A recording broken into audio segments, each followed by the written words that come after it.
Again, we're going through what we call proofs, and the concept really is not ironclad absolute proof, because we said there's no such thing in the world. But we're trying to get the preponderance of evidence, adding up all different factors that when you look at the whole picture, it is impossible to explain how the Torah could be man-made, how this whole story could not be other than true and divine. Okay? But it's the preponderance of evidence. We're adding up different pieces. Okay? Last week we talked about the idea of national revelation. Last week. National revelation and how we historically have passed down the receiving of the Torah, as well as the things like the splitting coming out of Egypt, and we talked about how everyone has a Seder. That was last time. Today we're going to go to another area called the wonders of Jewish history. The 7 wonders of Jewish history. Okay? Someone created this concept, but what basically we're going to do is as follows. First of all, when you just look at Jewish history on its own, it has boggled the minds of scholars, professors, writers for years, for many, many years. Because if you look at Jewish history, it makes no sense. Okay, Mark Twain says, all things are mortal but the Jew. All other forces pass, but he remains. What is the secret of his immortality? Twain writes that. Okay? Blaise Pascal discusses how the history of the Jews is so beyond anything that's natural in the world that if you want to see that there is a directing force in the world, just learn Jewish history. This has been said by Jews, but by non-Jews, by anti-Semites have said this. Okay? Because if you look at Jewish history, it defies all logic. As I told you one time in West Point, there was a Jewish cadet who had complained they weren't studying the wars of Israel, and he thought that was anti-Semitic. And the guy said, that's nothing to do with that. We just can't study them because we can't explain them. It makes no sense. You should never have won any of these wars.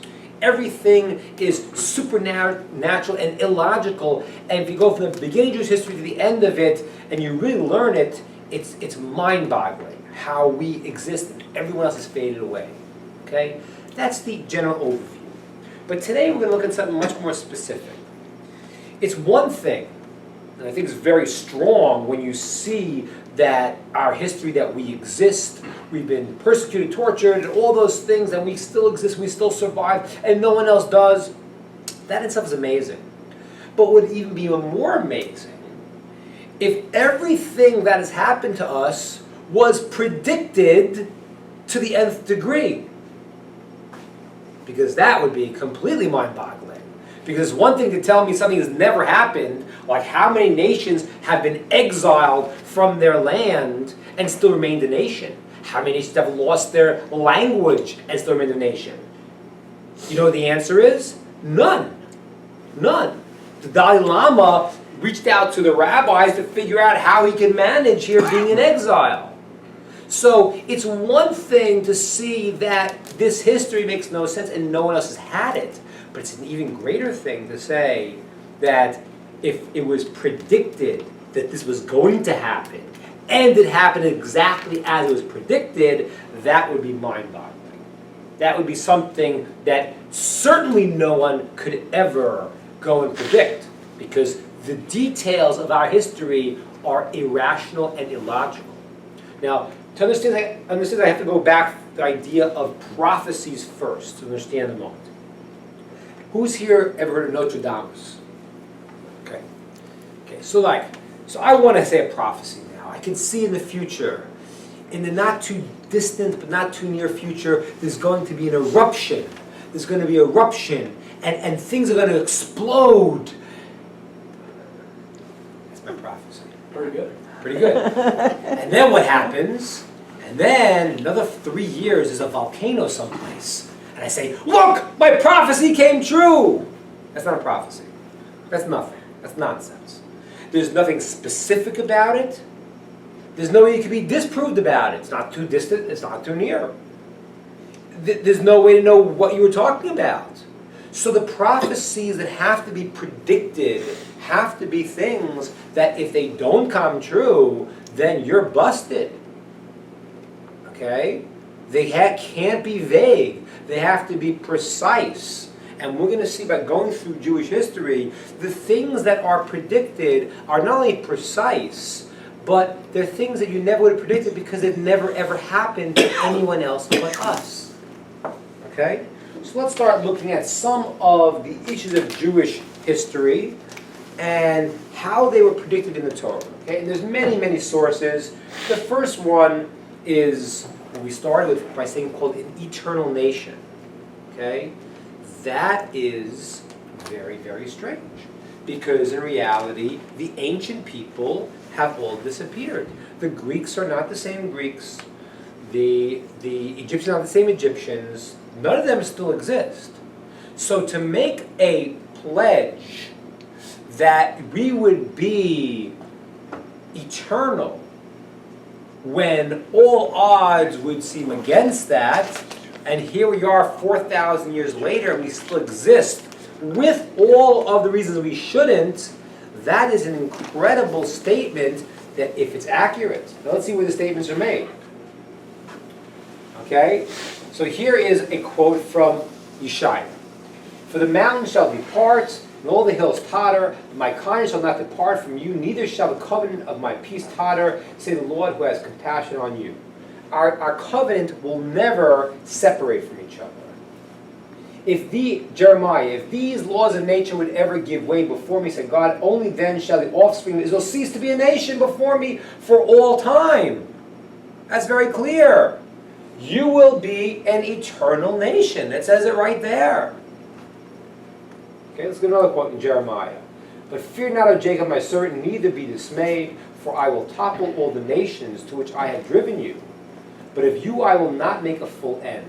I will correct you in just measure, but I will not utterly destroy you. Well, we're going to see two parts of this if it happens. One is that we've gotten corrected quite a few times. That's happened a lot. But the incredible part of that is, with every nation trying to destroy us, but we still exist. That's a promise that we had to be an eternal nation, and no other society can claim that right now. Okay? Chinese are old, but we're older. Okay, 2. Now, where the promise of being eternal nation is going to become this much more significant is because the things that we are told that we're going to go through are such that they would ensure you not to be an eternal nation. Okay? The Chinese have been around for a long time. They've been secluded, they have the wall of China, and they are on their land. The things we're going to see now in the rest of this presentation are things that should utterly end your existence as a nation. Okay? Now, before I go on to, I want to say one more point about the prophecies we're going to see right now. People like to say that, oh, the Jews got the Bible because they took it because it says how great they are. And maybe it was made up and this and that. You got to realize something. If you're selling a book to people that is not true, you don't want to tell them that when you break this book, you're going to be persecuted, exiled, all of these things. Because that's not a reason to want to take the book. Okay? So the Torah tells us what is going to happen to us in very exact terms. And so when we take it, we're taking it saying, we know that this may happen. But think back to what we talked about last time. When you want to go and sell something to someone, you say to them, if you take this religion, it's all going to be great. This is not what it says in the Torah. It says it could be. But it says, if you don't keep the Torah, and you don't live up to the standards, this is what's going to happen, and it gives the great, great detail of our history. Let's look at some of these things here. And you I will scatter amongst the nations at the point of my drawn sword, leaving your country desolate and your cities in ruins. Doesn't sound so good. I assume this is the picture that Effie put here of a picture they have of Jerusalem when it was completely desolate. And that's not an old picture. I mean, in the 1800s, you have pictures, I assume this is one of them, of Jerusalem and Israel being completely desolate. So here God's saying, I'm going to scatter you amongst the nations. Now look how it gets a little worse here.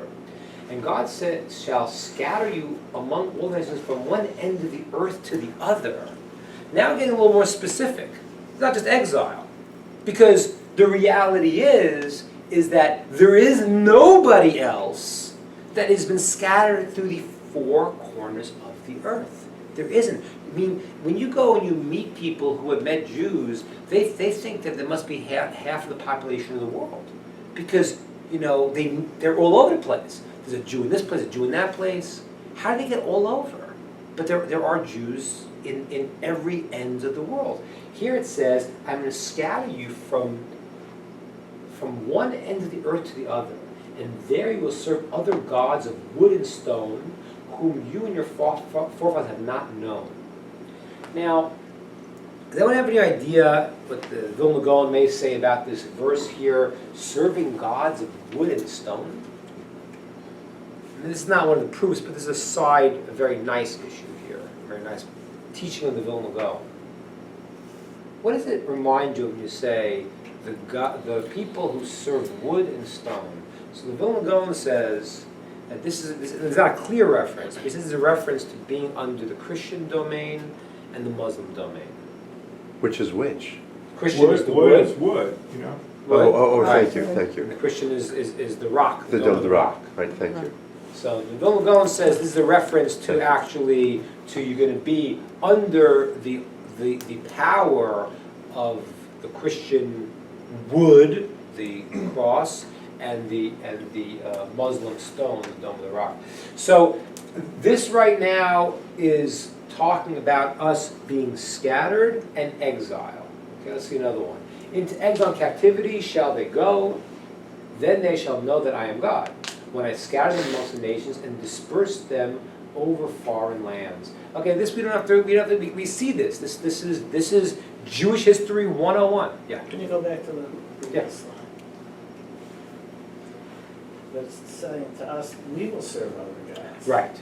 So the question is how to understand the verse. The way the Vilna Gaon understands the verse is that we will be, by having to be subjugated to these nations, it's like we're serving their gods. That's the way he understands the text. But you can also say that there's been forced conversions, and there has been, you can learn it that way also. Did you lower the heat just now? Yeah, it's hot. It's hot, right? I'm hot. Yeah. Didn't mean to ruin your tape. Okay. All right, so good. So this is the same concept. The exiles that are and has been Jewish history. Okay? That's again, gotta get the picture here. This is being predicted. We don't see this not predicted, for the Christians, not predicted for the Muslims, not predicted for anyone else. This is a prediction that has occurred and has occurred to no one else. No one else has been spread to the four corners of the earth.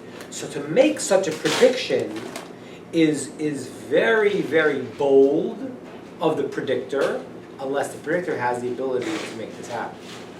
Now, here it gets a little bit worse, because now not only are the Jews told at the pinnacle of their greatness, when they get the Torah, Mount Sinai, not only are they told that they'll go into exile, they're also told that... You invited him, Rabbi. You can stay. Hi, Matt. We're just letting the air out of your speech. Yeah, I see. So the next one is, not only are we told about the exiles, we're told about the persecution. Okay, and we've all seen that. This is Jewish history. But again, you got to remember, it's not the point that we're just being persecuted.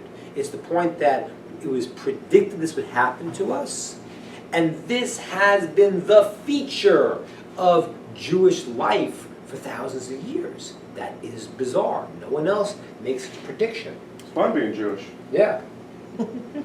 And those of you who survive, they'll bring fear into their hearts and the lands of their enemies. The sound of a rustling leaf will pursue them. They will flee as one flees from the sword. They will fall but there will be no pursuer. Each man will stumble over his brother, fleeing as if from the sword without a pursuer. You will not be able to stand up against your enemies. You will be lost among the enemies, and the lands of your enemies will consume you.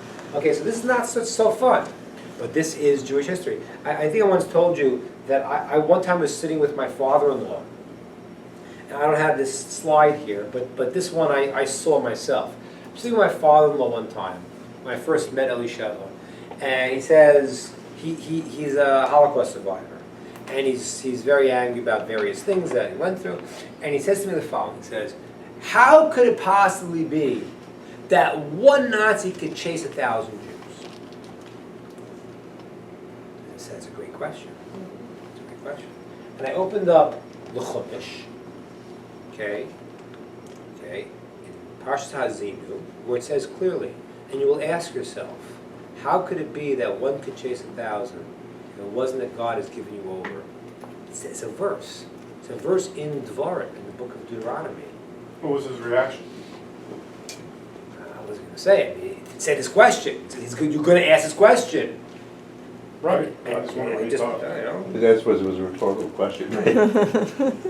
But so there you see that is a person who's lived through the persecution, who asked the question that the texts say that it is going to be beyond what normally would happen, till the point where you ask, how could this possibly be?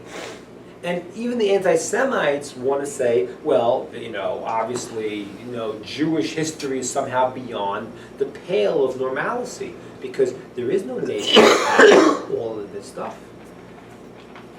So persecution. There's a few more goodies. Your son and your daughters will be given to a foreign nation. You will see it happening with your own eyes. You will long for them all day long, but you will be powerless. You will become an object of horror, an example, an abject lesson among all the nations to which God will lead you. Not very fun. Whew. I'm skipping fast because that's not so much fun to read. But the reality is that has been history, and that was prophesied exactly to what has happened. Okay? So let's review. We're an eternal nation, okay? But exiled to the four corners of the earth, that's only us.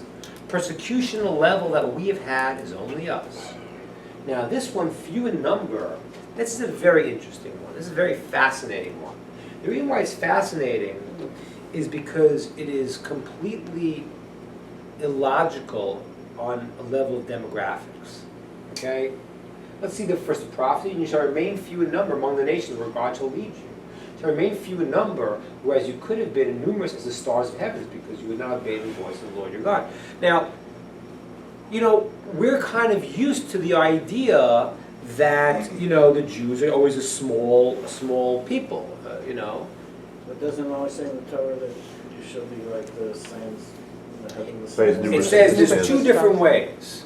You'll either become numerous as the stars in the heavens if you follow Torah, and here if you do not obey God, then you'll be few in number. Now, but the point is a very good point here, because we hedged our bets. We said both. You're going to be so numerous, or you're going to be so small. It's not exactly. Let me explain why. Because there's a simple statistical fact that what should happen, okay, to stay small in number over thousands of years really doesn't make any sense.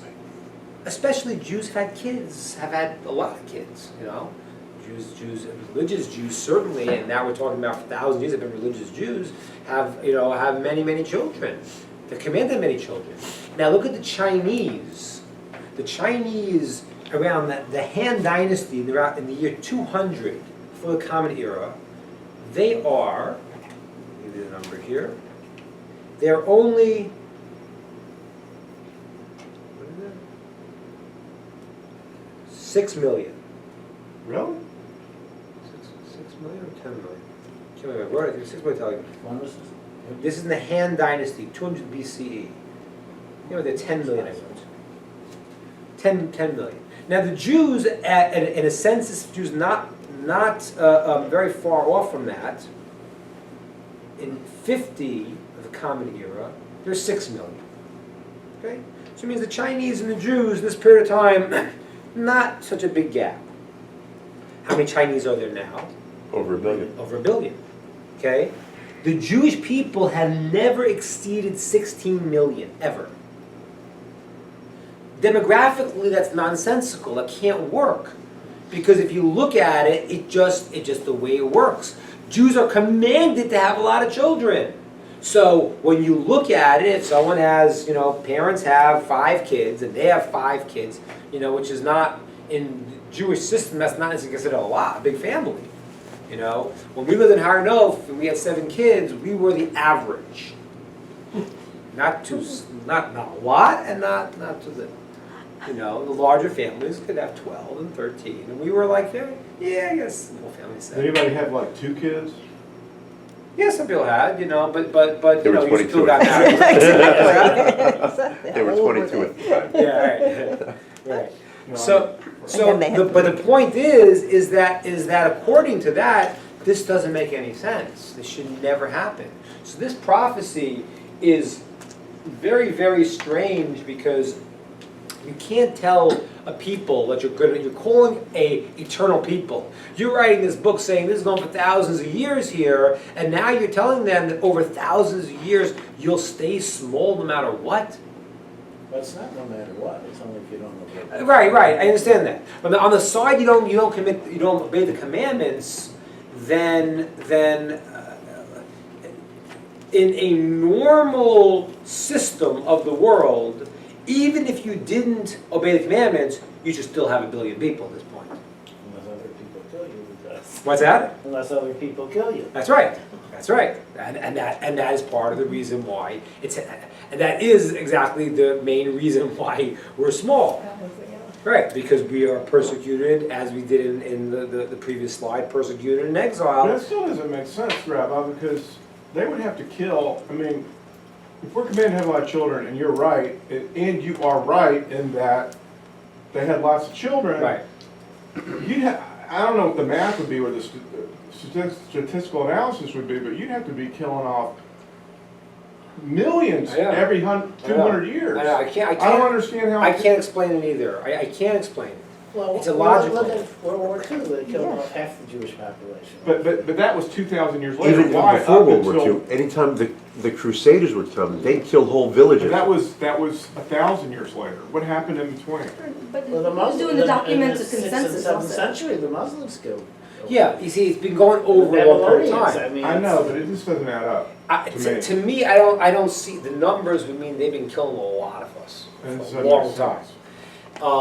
But And who's I don't, documenting? what's that? Who's documenting The what? the consensus? Like How many Jews? how do we know the numbers are like?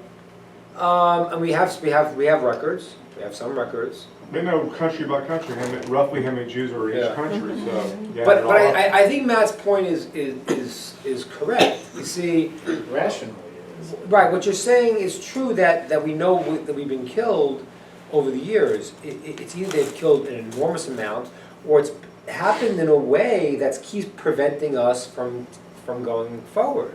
So something has happened. It's always been like you're right. There'd be a respite of a certain amount of time. Build up enough people. Then we should build enough people. So it keeps somehow, if it's because of persecution, it keeps somehow getting in exactly at a time where we never get over the hump and never build up.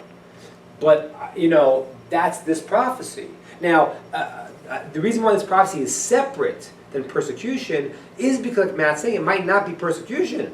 It might just be that God's saying, listen, I'm going to keep you small one way or another. Persecution would be, public enemy number one. That would be the main reason. It could be conversion too, though. That could be conversion.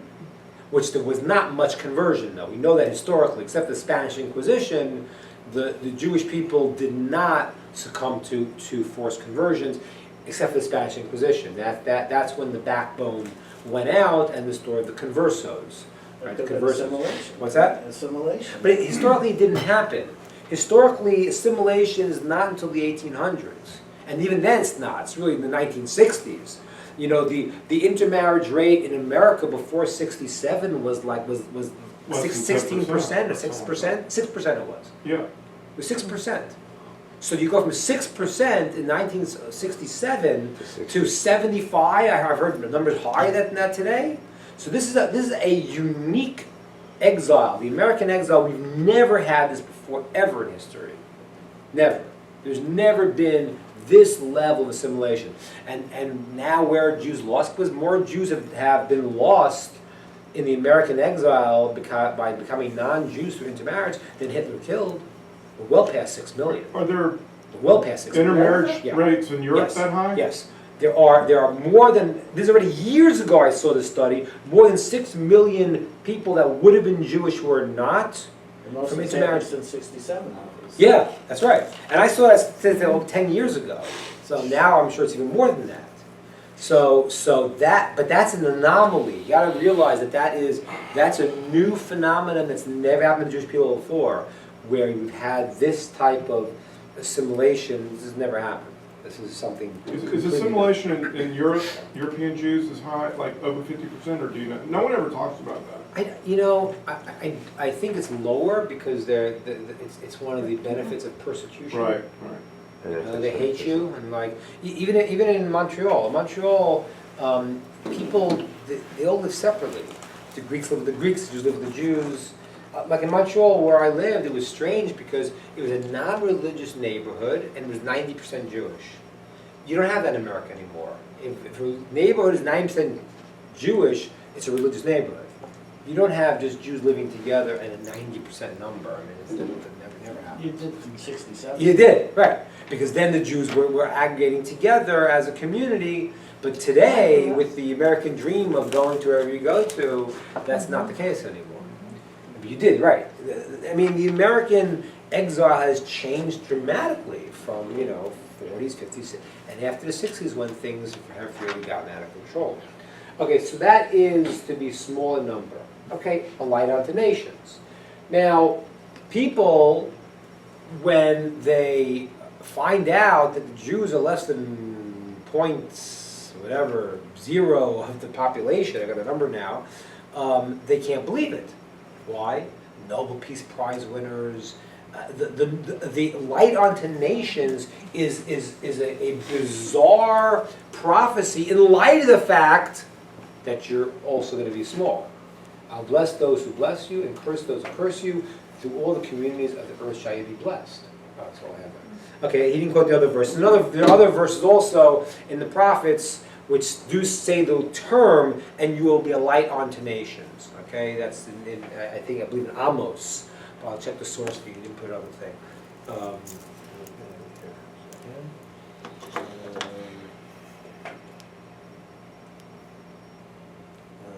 There's another thing. It's in Amos, and there's another one in Genesis 22. So a light unto nations, that is talking about many things. Let's go through what it talks about. Obviously, we talk about Nobel Prize, Peace Prize winners, all those things. There's another aspect to it also, which you got to realize, and we don't realize it because we live with it. But the world today, by and large, are monotheistic. The world today, by and large, believe in ideas of morality. The world today, by and large, believes in the idea of helping the underprivileged. Those are things that we all know. That's obvious. It's not obvious because nobody said that before the Jews said that. Before Avram came along, nobody said that there was one God. All of the nations were polytheists, including the Romans and the Greeks. They were all polytheists. And when we talk about Greece, because Greece is like the forerunner for our culture, we don't realize that the Greeks, we know the Spartans, oh, those are the warlike people. But the Athenians, we imagine them as these highly educated, loving, that's not what they were. You don't understand that. The Athenians said, and Aristotle writes there as one of the important methods of society is if a baby is born deformed or weak, you must kill it. That was a normal practice in the enlightened Greece. That was a normal practice. Aristotle writes it. So how you can control the population, and you can get weak and underprivileged people? We don't want these people. When the baby's born, he's defective, he's deformed, he's weak, kill him. This was what was done.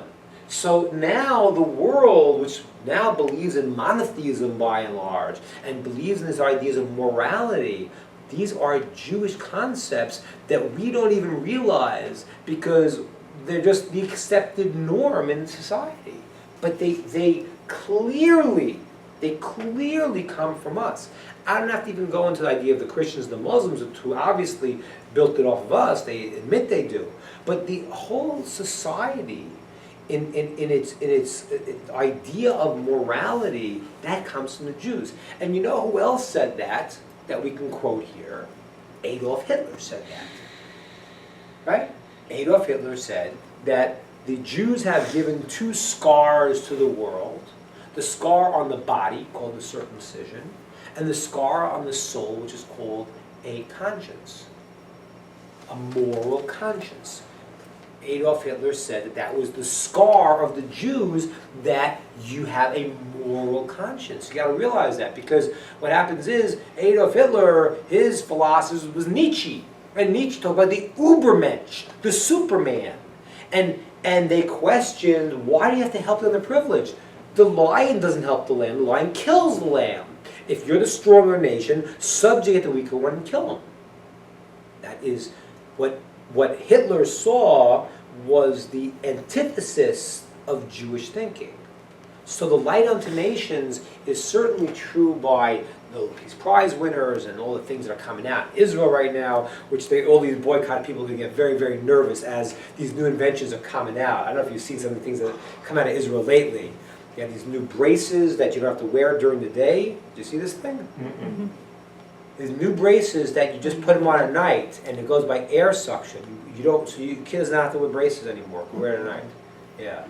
And some bizarre inventions they're coming out with right now. So let's see how the boycotters do on that one. So that's another example of lying to nations, but in the moral sense of the Jewish concepts, that has certainly permeated all society. Okay, this is one of my favorites. The land, the nation, and the land. Okay.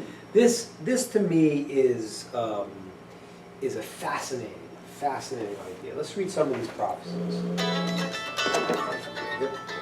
So devastated will I leave the land that your enemies who live there will be astonished. Your land will remain desolate and your cities in ruins. Okay? Future generations shall see nothing can be planted and nothing can be grown, not even a blade of grass. I want to tell you what Nachmanides says here because it's amazing.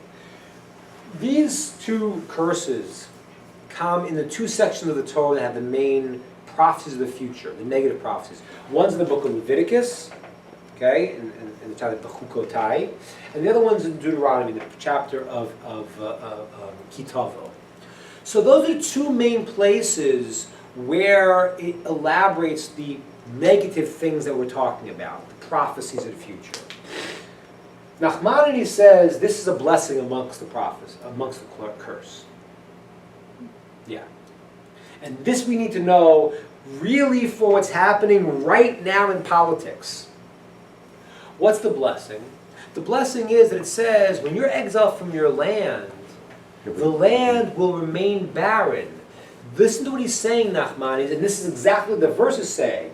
There is a completely connected and symbiotic relationship between the Jew and the land of Israel. No one will be able to plant the land. Do you know how many nations tried to conquer Israel? The Crusades, and these guys will come in. You know people try to settle the land of Israel? Everyone tried to settle it. You know how people settled it? None. None. And this whole fantasy about this Palestinian nation, which never existed, is because it was a wasteland. It was a wasteland. We have that well documented on Mark Twain's famous journey in the 1800s. He documented, he says, I've never seen such a sorry place in my life. I walked there, you see nothing, everything's dead.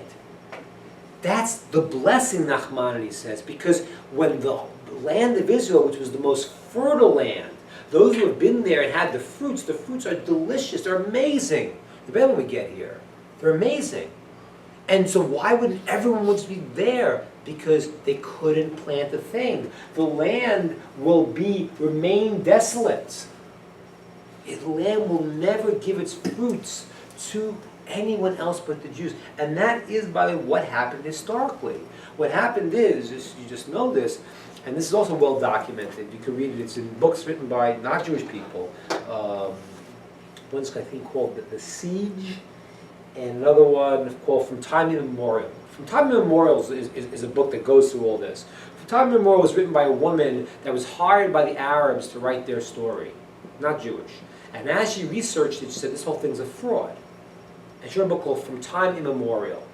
And what happens is she goes through some of the facts that she uncovered. And what happened was the land of Israel was so desolate that the Arabs that were there were these nomadic poor Arabs who were, persecuted by their other Arab brethren, and they were just moving through the land. They were nomads. There was no one living in the land, planting the land.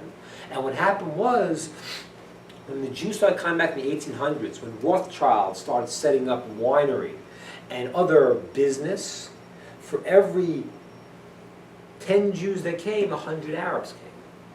The wave of Arab really settling the land of Israel happened when the Jews came.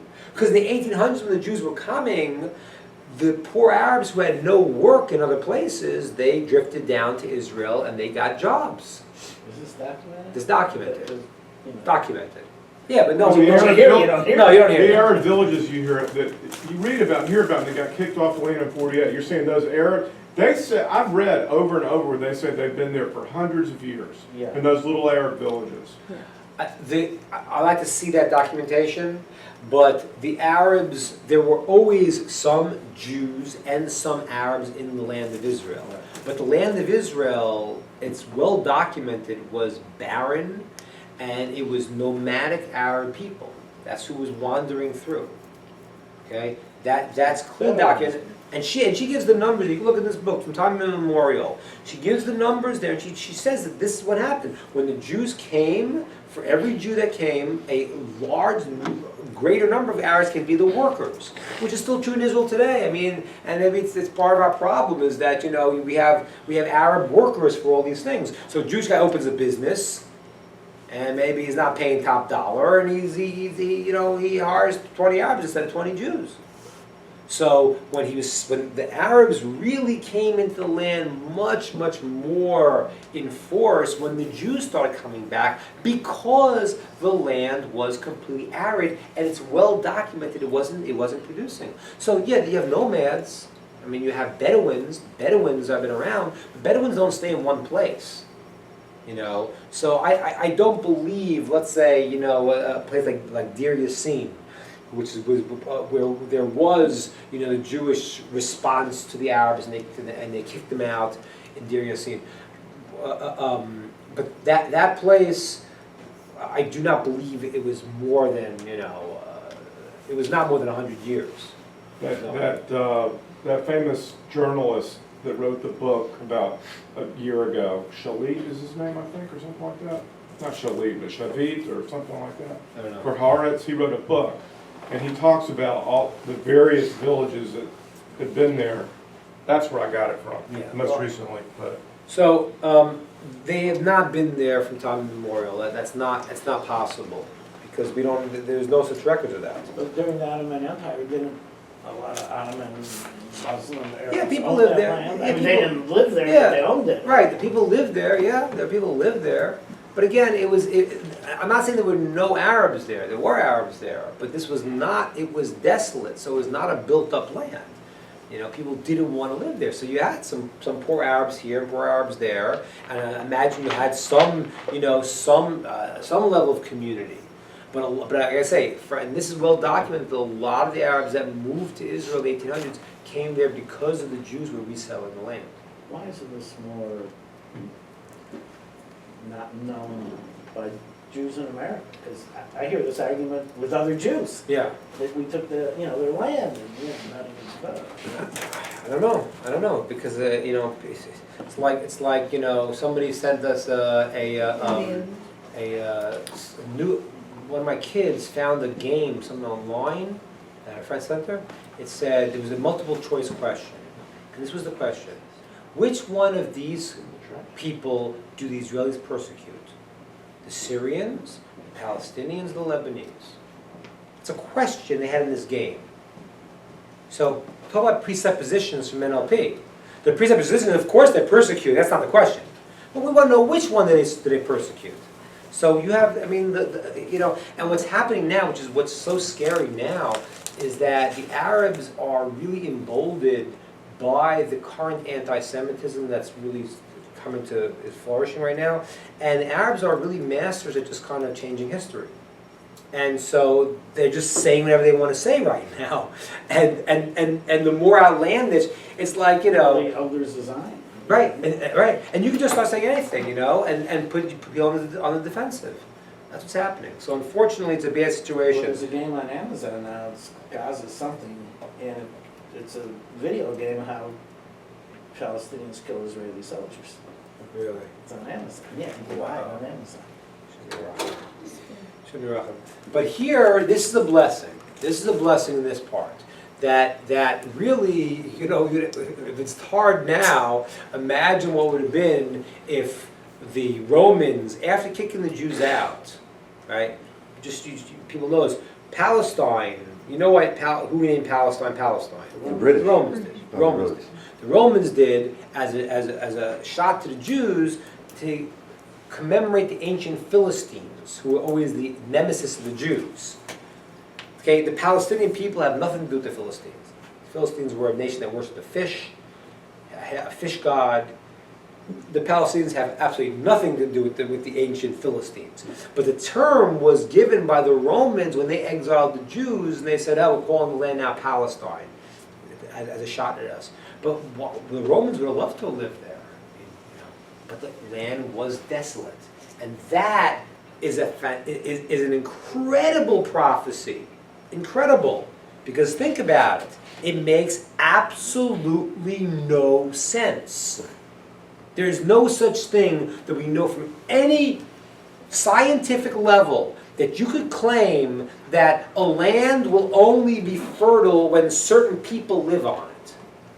It's illogical. You hear what I'm saying?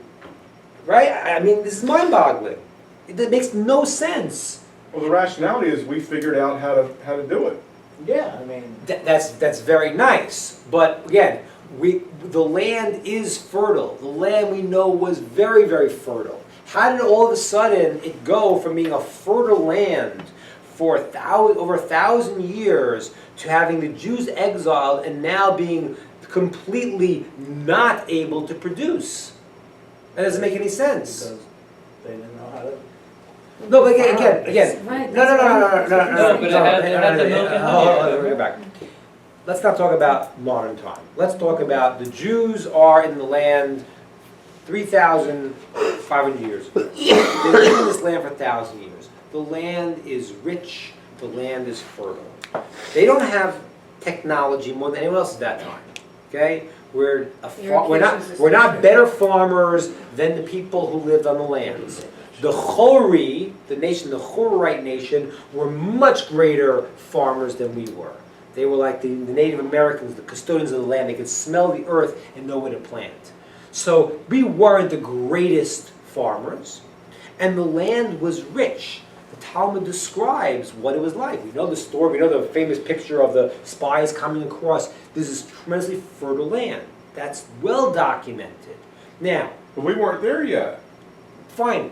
Now we're here. This proves your point. Doesn't matter. Now we're in the land. That was before you. Now we're given the land. But he's saying I the got land it. was fertile. I know the Canaanites were there. No. But Matt, let's try to hold to the end here. So we are on this. God promises this land and gives us this land. It's a fertile land. Now it's our land. Now we live in the land for 480 for over 1,200 years. Land's going great. Okay, we're exiled. All of a sudden, no one could plant anything anymore. You hear? I'm not talking about our technology. They had the same exact technology as we had. When the Romans exiled us, right? They had better technology than we had. How come they couldn't plant it then? How come it was completely desolate for the whole thousands of years till we came back? People were lazy. No. We were not You're lazy. racist.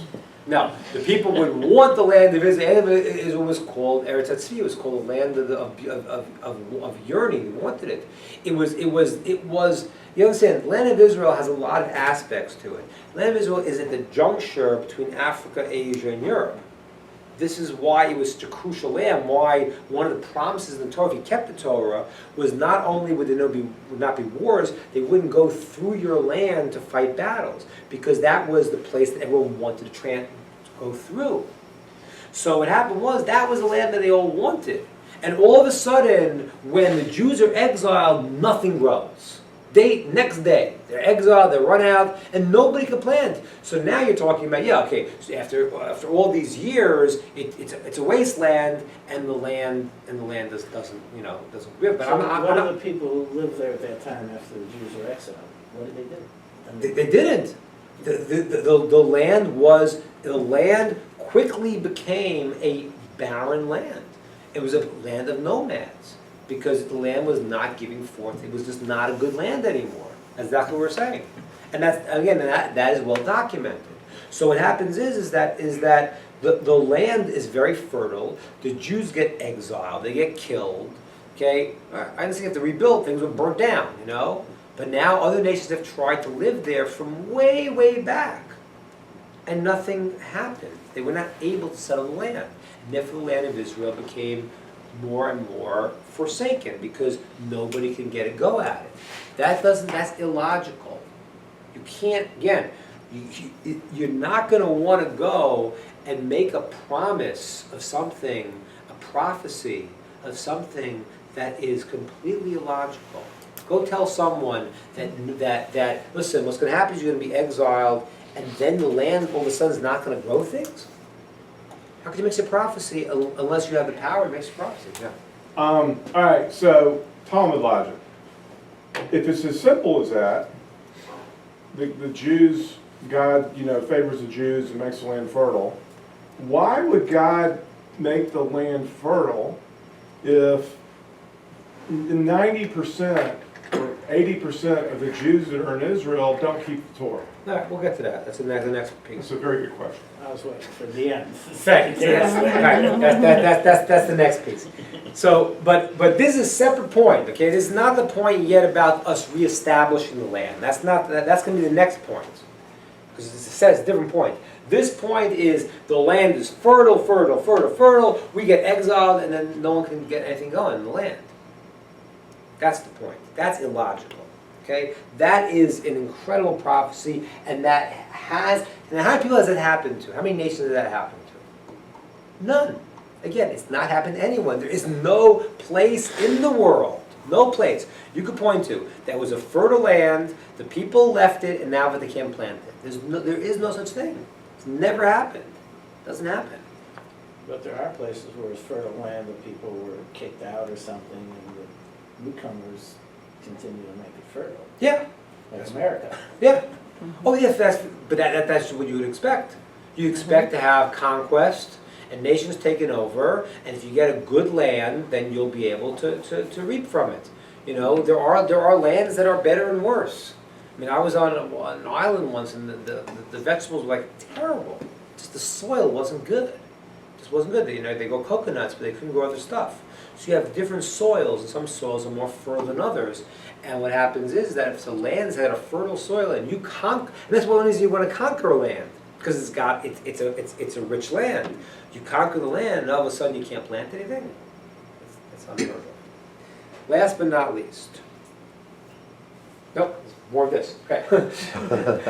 And let's just see this. How desolate the land will stay, and I will turn Jerusalem into a heap of ruins, a haunt of jackal. I will make the city of Judah into desolation without habitation. Then they shall know that I am God when I make the land a desolate waste, And really, I mean, this I probably should have quoted this other one because it's even better proof. But in the book of Deuteronomy, where it says, the nations of the world will look at this land and they'll say, what has happened? What is the anger from God that its land has become so desolate? That really is Mark Twain's Mark Twain. statement. That's exactly what he said. He looked, what is this? But I don't think he was quoting what the Torah says, that it says clearly, the nation, people come from a far off land to look at this land and they'll say, what is this? How could this be? You've never seen such a thing. And that is predicted specifically in the Torah. And now, last but not least, we'll turn to the land.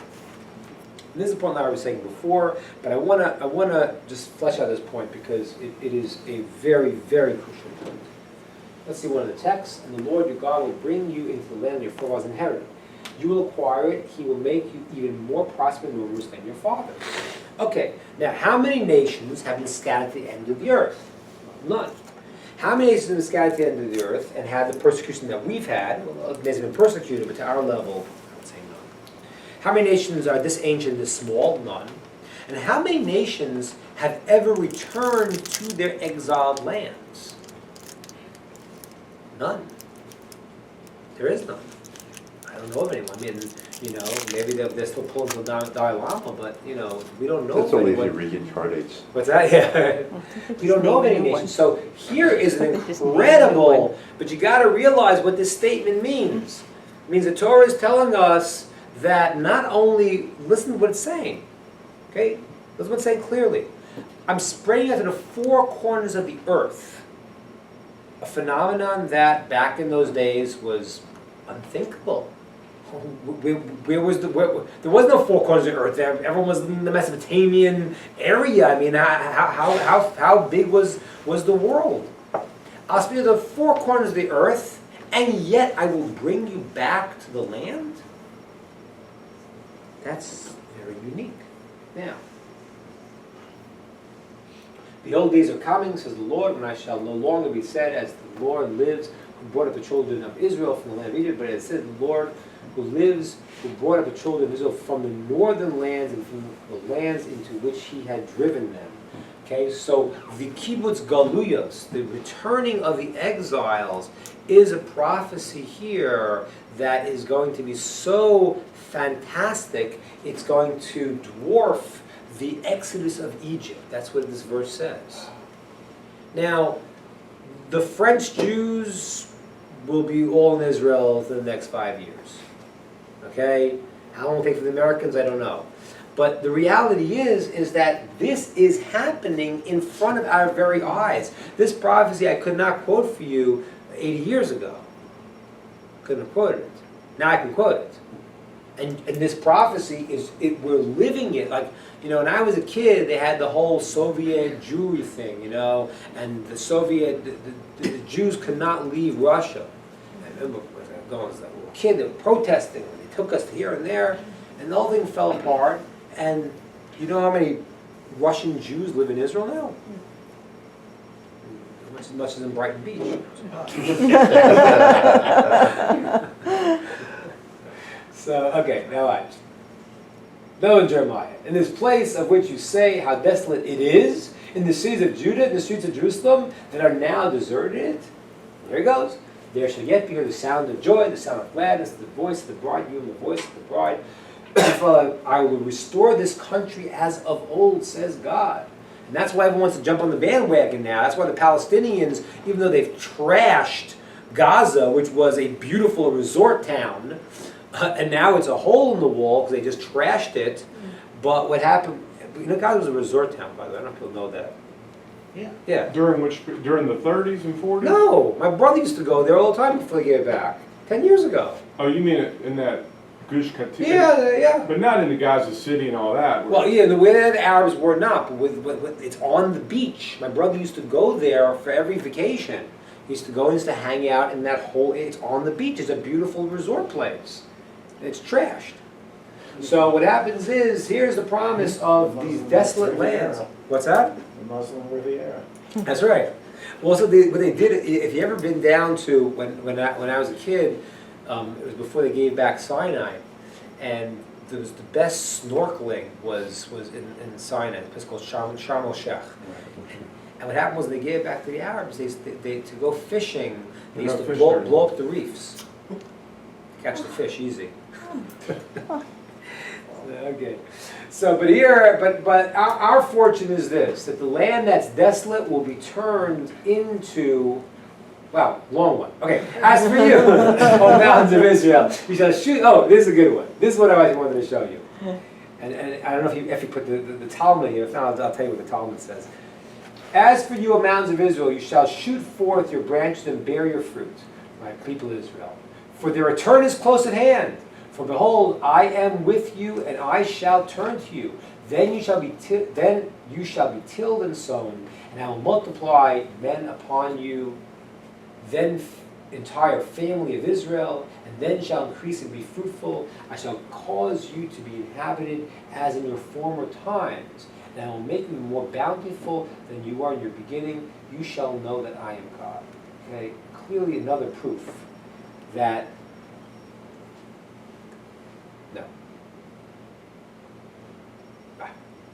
clearly another proof that God will turn and return this. Now, these verses here, and there are a few more like them. I only gave you a sampling. I don't want to give you 100 of them. But these verses, this one in Deuteronomy and the other ones there, are discussed in the Talmud. Okay? And the Talmud says a fantastic thing. The Talmud says that,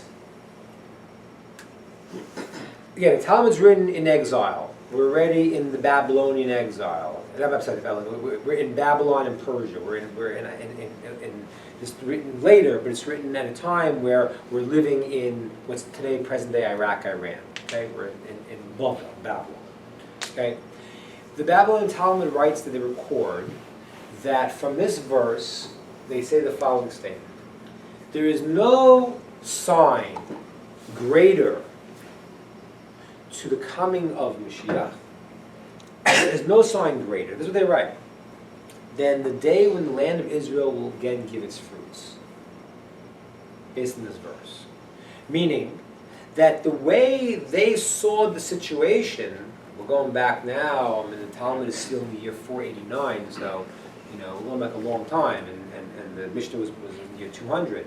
So we're going back, 1,500 years ago, more.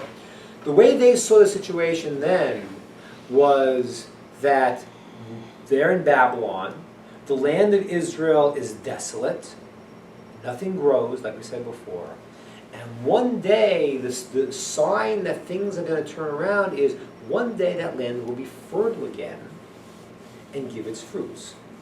Now, I do agree with you that, thank God we had technologies that we did, and we did the good things, thank God. But, that's still the prophecy is the same prophecy. This tells us that someday that will happen again. It doesn't say it'll happen because, of just planting a seed. Does it happen because of technology? However, that's going to happen. And the Talmud says that when that happens, that is the ultimate sign that all of these prophecies are coming to fruition. When what happens? When the land of Israel will once again give forth its fruit, just like this verse. Doing that now, though. That's right. Exactly. That's right. That's exactly what I'm saying. Mashiach! Mashiach, Mashiach. Mashiach. Yeah. Da da da da da.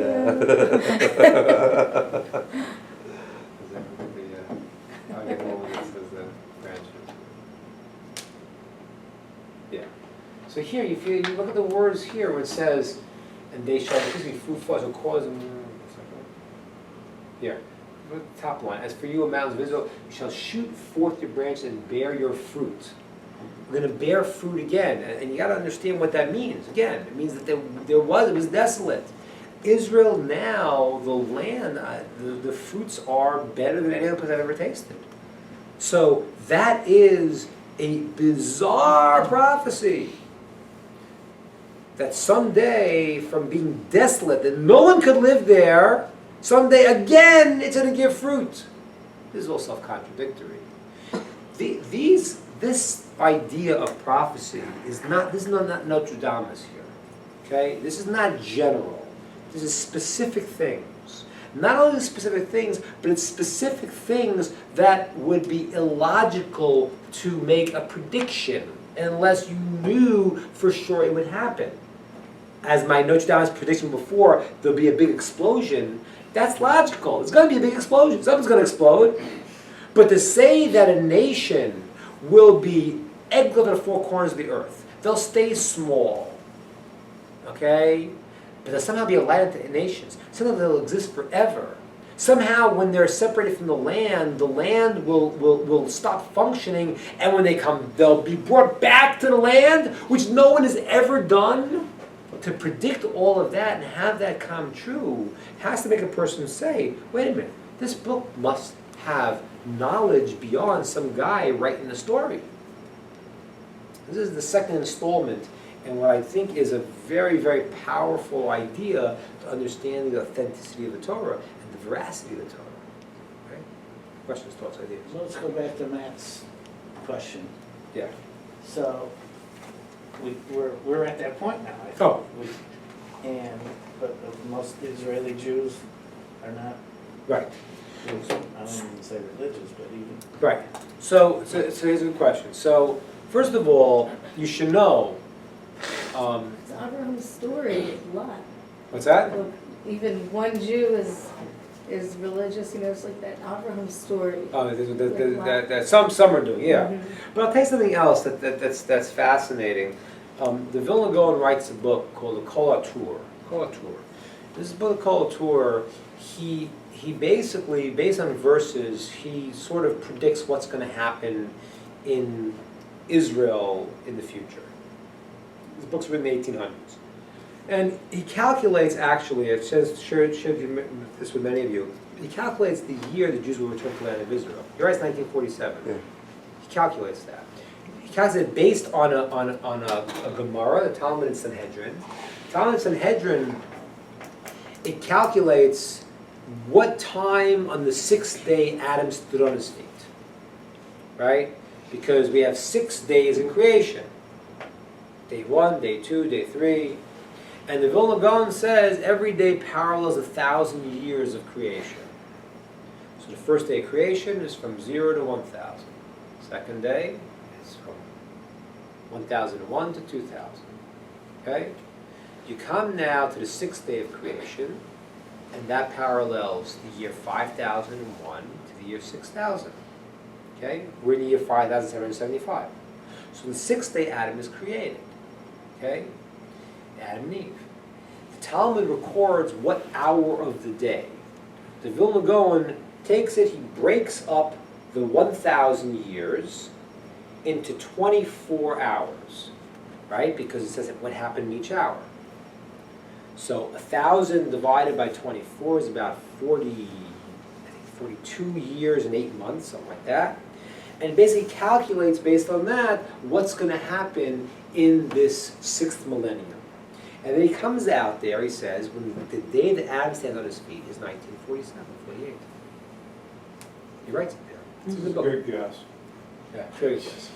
Now, the Vilna Gaon also writes in this book, which this is a source of great contention, because this really is actually an argument amongst different sages, or different rabbis, different streams.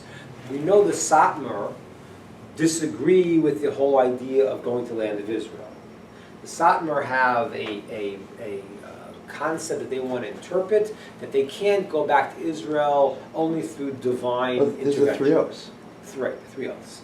There's an oath, But they live there.